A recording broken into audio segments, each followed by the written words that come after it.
Donc, bonjour à tous, merci beaucoup d'être là. Vous savez normalement aujourd'hui que le principe de ces webinaires, c'est que notre cabinet qui a pour objet d'accompagner les professionnels libéraux et notamment les avocats à se structurer, a mis en place depuis un an des webinaires une fois par mois qui sont la reprise des thèmes qu'on a déclinés sur un mois. L'objectif est de vous parler via nos différents comptes et notamment LinkedIn des problématiques que vous rencontrez en matière de structuration et d'en faire des infographies ou des notes que vous pouvez partager et qu'on vous partage nous surtout. Et à la fin de chaque mois, à peu près, on organise un webinaire qui sont ensuite mis en ligne sur notre chaîne pour que vous puissiez les revoir. Donc, une des questions qu'on souhaitait aborder dans ce webinaire, c'était la question de l'ARPI. Alors, on a essayé de mettre un titre un peu sympathique, mais en gros, si vous voulez, on s'est rendu compte, nous, qu'il y avait une énorme demande d'ARPI, puisqu'on a beaucoup de clients qui souhaitent se mettre en ARPI. Pour autant, on ne se rend pas nécessairement compte des implications que ça a. Et donc, l'objectif, c'était de faire une petite revue de ce qu'était l'ARPI et de ce que ça impliquait. Parce que, en fait, l'ARPI est une structure d'exercice qui est particulière et qui ne s'adapte pas nécessairement à tout le monde. Donc, on va voir les particularités de l'ARPI. Est-ce que l'ARPI, c'est compatible avec l'affectio societatis qui existe normalement dans une société, le régime juridique de l'ARPI, les conséquences de l'absence de personnalité morale, le fonctionnement général et le régime fiscal. Les particularités de l'ARPI, c'est donc une structure d'exercice, mais elle n'a pas la personnalité morale. Donc, ce qu'il faut que vous compreniez, c'est que, et le fait qu'elle n'ait pas la personnalité morale, ça a des incidences très importantes en réalité sur le fonctionnement que vous allez avoir au sein de votre structure. Pour autant, pour parler d'un truc qui est très pratico-pratique, vous allez avoir une structure d'exercice qui voudra dire que lorsque vous allez déposer, par exemple, des conclusions au nom de l'ARPI, vous allez mettre ARPI bidule représenté par maître truc.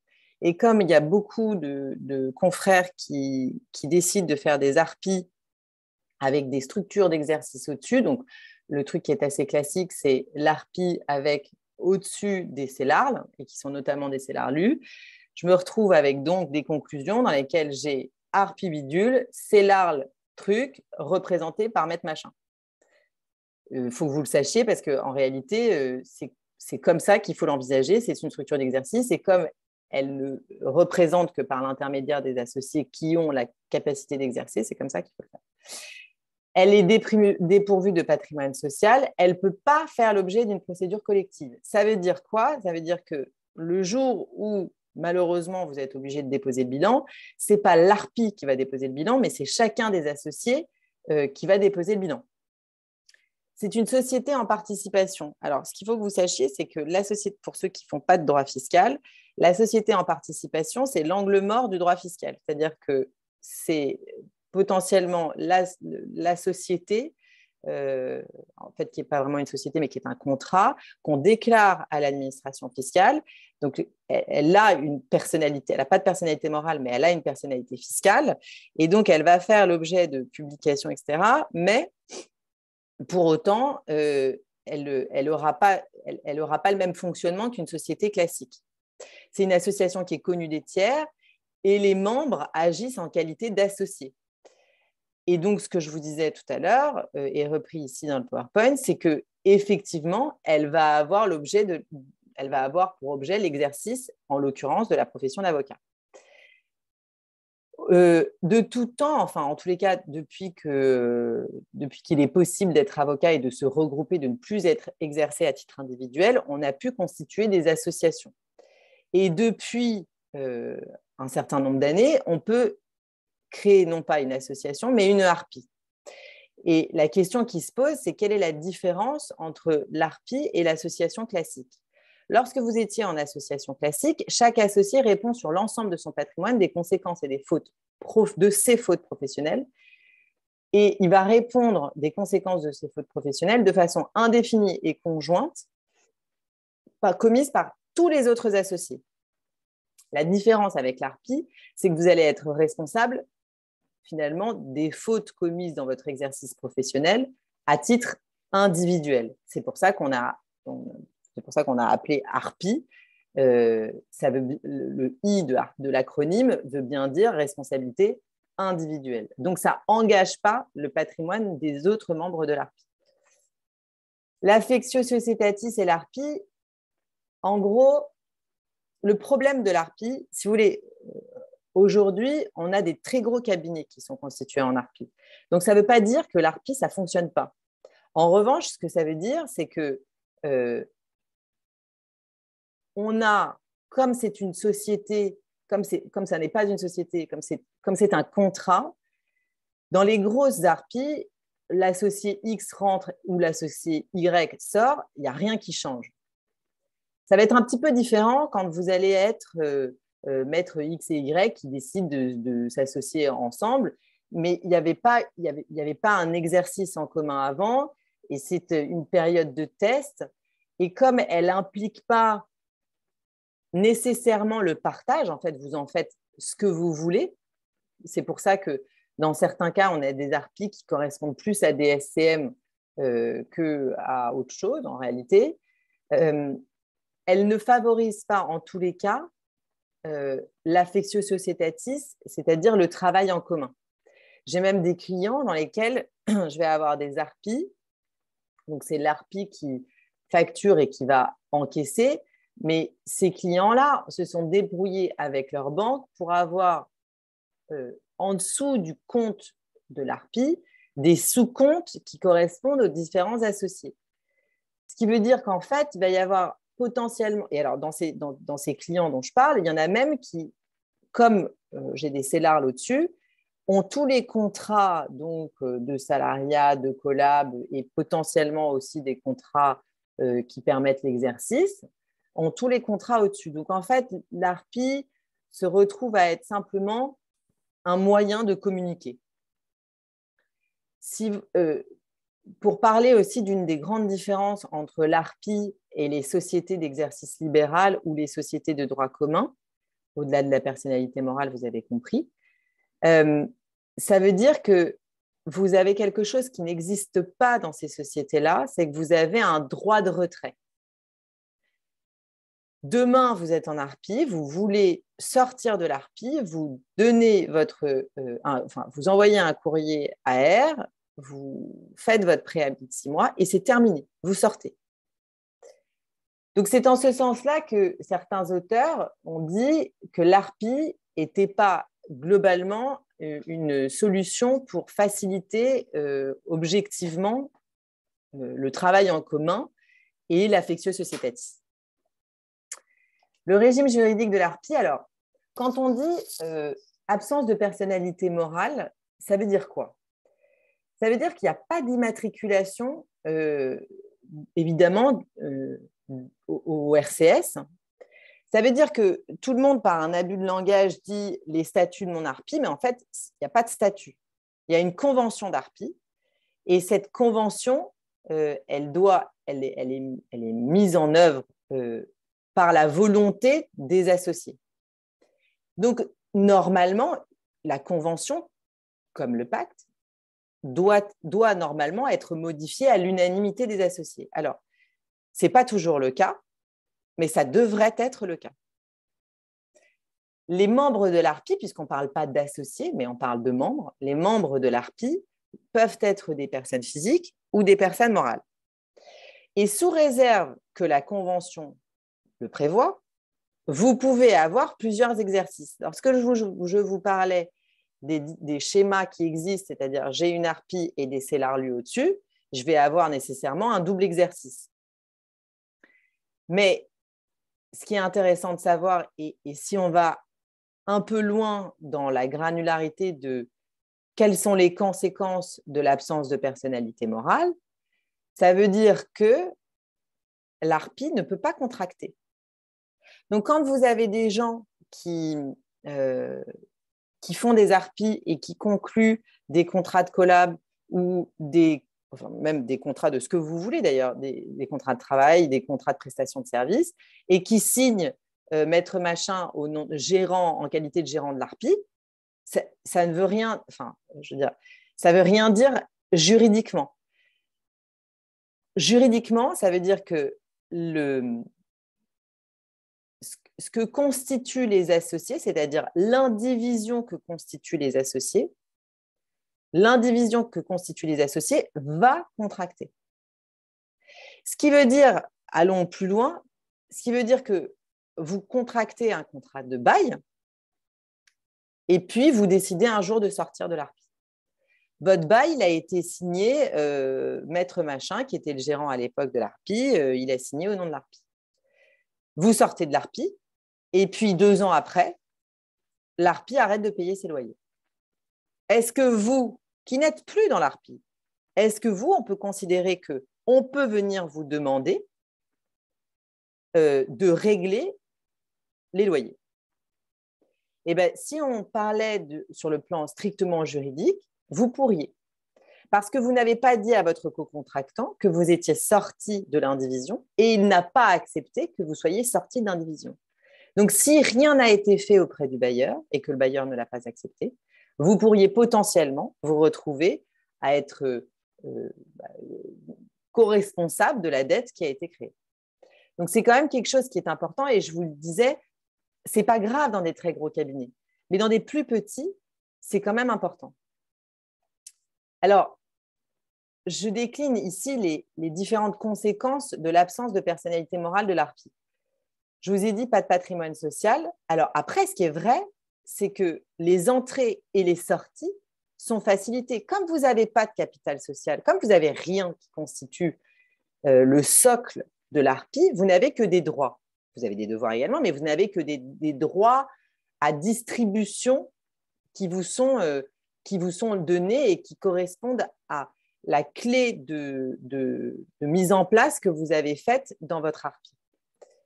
Et donc, ça veut dire que concrètement, votre clientèle, qui est votre actif principal, va être mis à disposition de l'ARPI pendant le temps où vous allez être associé de l'ARPI. Si vous avez été bon et que vous avez un comptable qui a suivi ce que c'est qu'une ARPI, parce que ça c'est un peu compliqué, mais si vous avez été bon, vous allez vous retrouver avec très peu de choses qui sont en indivision. Et en réalité, c'est vraiment ce qu'il faut prioriser, parce que plus vous avez de choses qui sont en indivision, plus c'est difficile de sortir de l'indivision. Mais à partir du moment où vous avez tout mis à disposition et vous avez laissé la jouissance, et ben en fait, le jour où vous ressortez, c'est vrai que c'est beaucoup plus facile. En plus, comme c'est un contrat, vous pouvez également organiser cette sortie. Vous pouvez dire que vous allez, à un moment donné, payer une partie des dettes au titre d'une quote-part que vous allez déterminer dans le cadre de votre contrat. Et le jour où vous allez ressortir, finalement, vous allez indemniser cette sortie. Mais encore une fois, comme c'est un contrat, vous pouvez faire ce que vous voulez. Par contre, c'est ce que je vous disais, c'est impossible pour l'ARPI d'ester en justice ou de contracter. Je vous l'ai dit également, la procédure collective qui viendrait à gagner l'ARPI, en fait, ne gagne pas l'ARPI, mais ses associés ou plus précisément ses membres. Et ce que je vous disais également, c'est que les droits et les obligations, elles reposent sur les associés. Vous n'avez pas le filtre de la société qui existe et que donc vous allez être co-débiteur des engagements de la Convention. Vous allez pouvoir, par facilité, désigner des gérants qui agiront comme des mandataires, mais ce n'est qu'en réalité des pouvoirs. Alors après, je vous mets l'associé est seul titulaire de la clé RPVA. C'est vrai et pas vrai. C'est-à-dire que vous pouvez, comme c'est une société d'exercice, vous pouvez avoir l'ARPI qui est titulaire de la clé RPVA. Je vous engage à ne pas utiliser cette possibilité et plutôt à conserver votre clé RPVA puisque c'est possible et que vous allez déclarer potentiellement un double exercice. Je vous engage à conserver vos clés RPVA parce que le jour où vous sortez, c'est quand même vraiment compliqué. Ensuite, je vous disais, vous allez pouvoir, sur vos biens corporels et incorporels, vous allez pouvoir utiliser 2 choses. vous allez pouvoir apporter en jouissance, et donc chaque associé va rester propriétaire de ses biens, ou vous allez pouvoir apporter en indivision. Et l'apport en indivision nécessite que le projet, que la convention, pas le projet, mais que la convention d'Arpi soit suffisamment bien rédigée pour que, tant que l'Arpi n'est pas dissoute, il n'y ait pas nécessairement de partage. Et que l'associé qui s'en va ait une contre-valeur en récupérant sa quote-part d'actifs. Puisque je vous ai dit, l'Arpi n'a pas de personnalité morale, mais par contre, elle a une personnalité fiscale, ce qui veut dire qu'elle a un actif.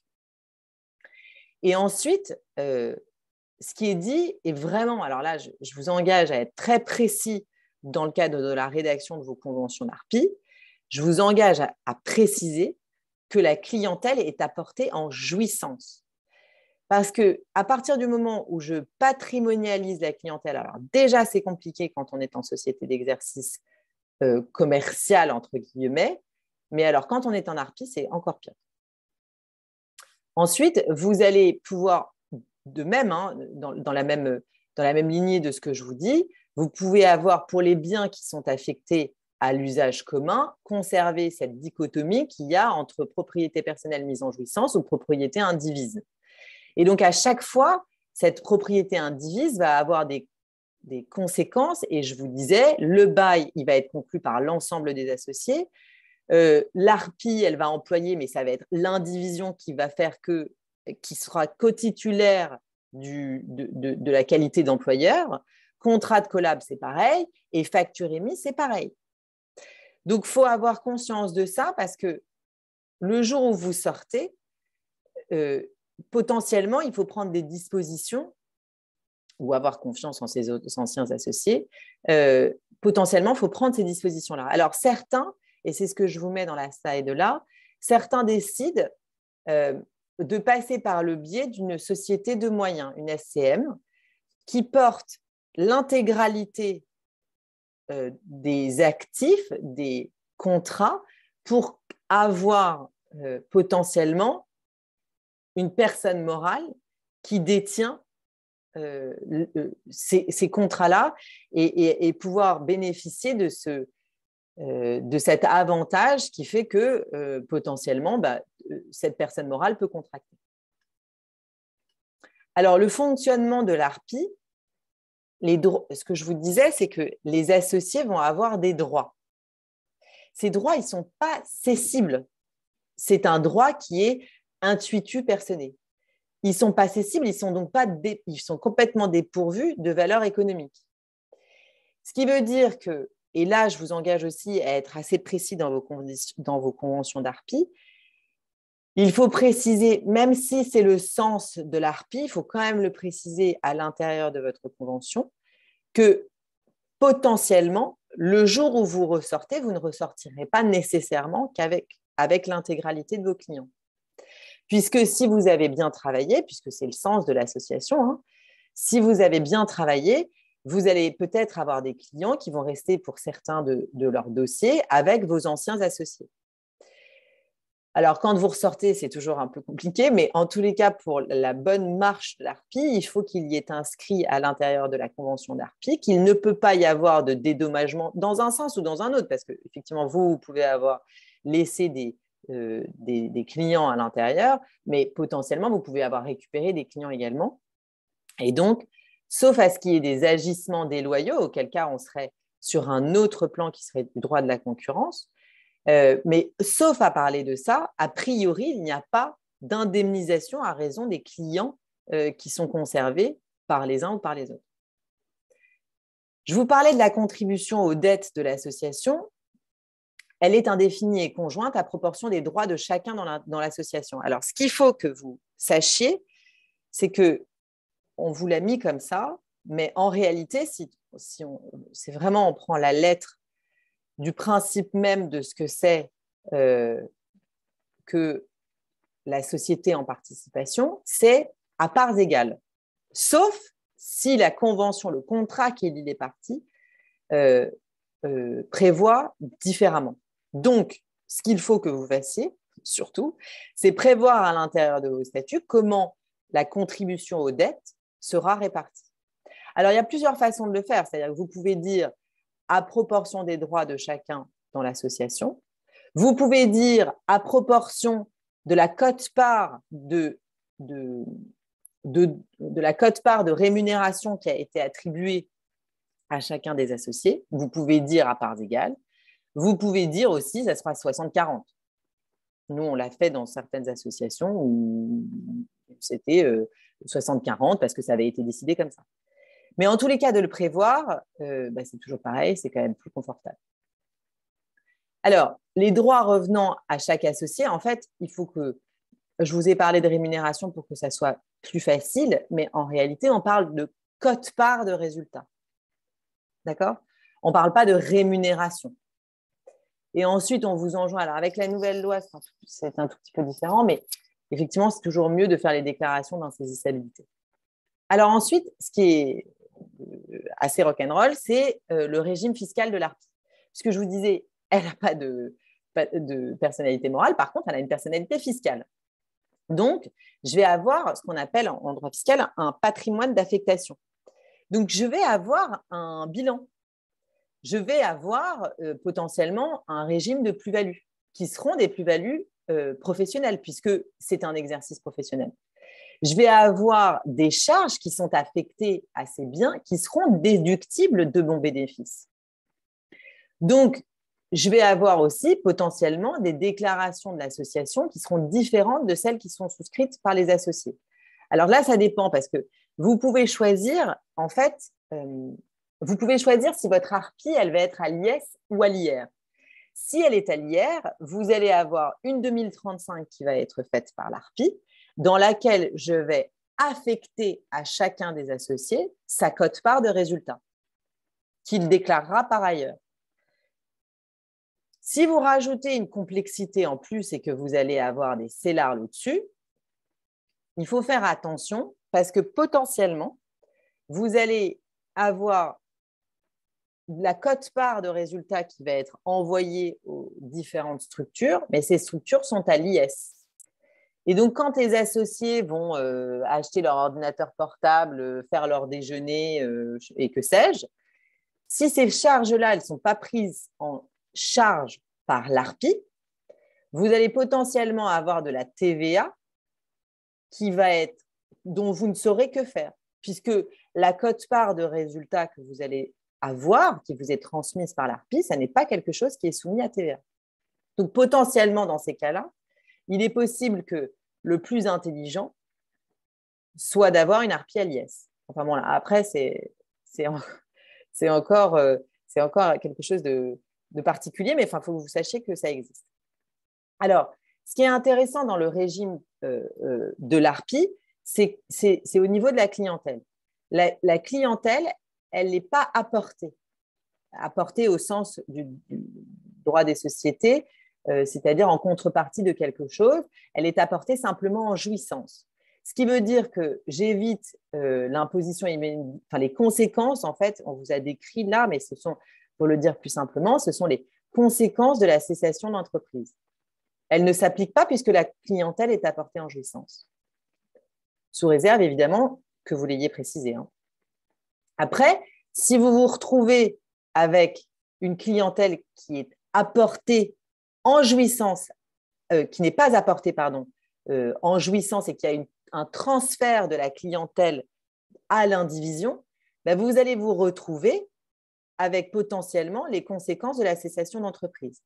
Donc, je vous enjoins à faire attention à la façon dont vous allez non seulement rédiger votre convention d'ARPI, mais surtout à faire attention à la façon dont votre comptable a compris, lui, le principe de l'ARPI. Parce que ce dont vous devez prendre conscience, c'est qu'en fait, il n'y a que les avocats qui exercent en ARPI. Et que parmi les avocats, il doit y avoir, je ne sais pas, si on dit 10 000 personnes qui exercent en ARPI, c'est le max, vous voyez. Donc, concrètement, à part les comptables qui sont spécialisés dans les cabinets d'avocats, les autres ne connaissent pas ça. Donc, il faut bien que vous fassiez attention à ce qu'il n'y ait pas de déclaration de cessation d'activité qui soit faite par votre comptable.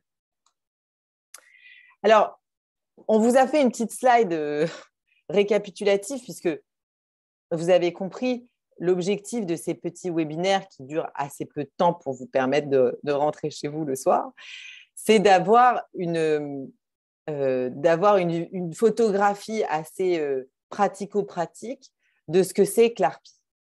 Et donc, nous, ce qu'on aime bien faire à la fin de nos petits webinaires, c'est de vous mettre les questions concrètes auxquelles nous, on est souvent confrontés, puisque c'est vrai qu'on monte beaucoup de cabinets d'avocats. Donc, en gros, la question qui se pose, c'est l'ARPI, c'est pour qui?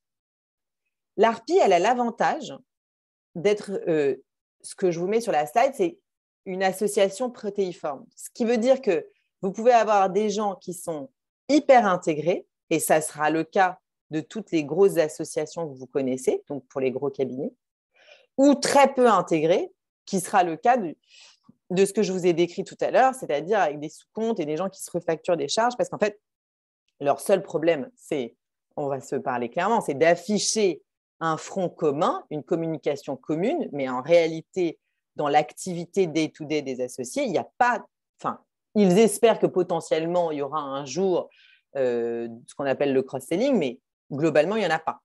En tous les cas, au moment où on se parle de l'association, il n'y en a pas.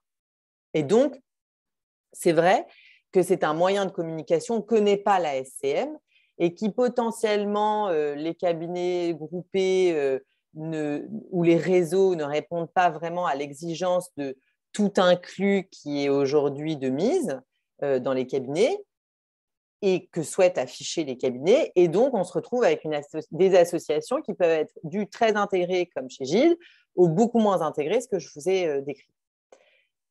Pourquoi est-ce qu'on va la choisir? Les inconvénients, c'est quoi? C'est que ça ne permet pas de faire des réserves, sauf option à l'IS. Donc, vous vous retrouvez avec la fiscalité terrible du BNC. Vous avez une responsabilité potentiellement aux dettes sociales qui est très intégrée et qui est potentiellement dangereuse, puisque la société, elle ne fait pas aigrun. Il faut le dire que la structure, elle est très peu connue du grand public. Ce que je vais vous dire, c'est que non seulement je vous ai parlé des comptables qui potentiellement ne savent pas de quoi ils parlent, mais vous avez aussi, de nombreux ARPI se sont retrouvés dans des situations qui étaient compliquées au moment de souscrire des PGE, puisque l'ARPI n'étant pas connu et l'ARPI n'ayant pas de personnalité morale, on s'est retrouvé avec des gens qui ne pouvaient pas souscrire un PGE. C'est une structure qui est figée, elle ne peut pas être transformée. Donc, de dire l'ARPI, c'est une période de test, c'est faux en fait. Parce qu'ensuite, pour sortir d'une ARPI, c'est compliqué. Pareil, je ne peux pas en faire grand-chose, si vous voulez. Les activités commerciales accessoires qui sont franchement une belle façon de développer notre activité, qui ont été données, dont l'opportunité a été donnée par les lois Macron, vous pouvez pas le faire. Vous ne pouvez pas le faire parce que ce n'est pas une société. Et elle a minimum 2 associés. Alors ça, peut-être que ça ne veut rien dire pour vous aujourd'hui, mais c'est vraiment un problème. Parce qu'en fait, le jour où on est 2, on se met en ARPI. Le jour où on se sépare, il n'y a personne qui peut rien faire de l'ARPI. L'ARPI, je suis obligée de la dissoudre. Ce qui potentiellement peut créer un certain nombre de difficultés. Et elle ne permet pas non plus des associations un peu plus exotiques, on va dire, avec d'autres membres des professions juridiques et judiciaires. En revanche, les avantages qu'elle a, c'est une hyper souplesse. Ça, c'est vrai. La clientèle, elle n'est pas apportée. Et donc, quand je vais avoir toutes les problématiques qu'on a autour des apports de clientèle, comment on se met en société, qu'est-ce qu'on fait, etc., l'avantage de l'ARPI, c'est que tout ça n'existe pas. J'ai une quote-part de résultat. Si j'ai décidé de la mettre à l'IR, j'ai une quote-part de résultat et après, chacun fait ce qu'il veut avec sa quote-part de résultat. Et je peux avoir aussi une option à l'IS qui va atténuer un peu ce que je vous dis, c'est-à-dire l'envoi de la quote-part sans modulation. Mais attention, parce que c'est, encore une fois, la société en participation à l'IS est quelque chose qui, fiscalement, n'est pas si facile que ça. Et l'autre avantage, c'est que la rémunération des associés, elle est complètement libre. Vous pouvez faire ce que vous voulez. Donc, à partir du moment où vous êtes bien organisé pour pour rédiger vos statuts, d'ailleurs, je vous dis statut, mais c'est une erreur, vous avez compris, pour rédiger votre convention d'ARPI, eh ben, vous pouvez faire ce que vous voulez, ce qui est très intéressant. Donc, je vous remercie et j'espère que ça a été intéressant pour vous et je vais arrêter l'enregistrement pour prendre vos questions.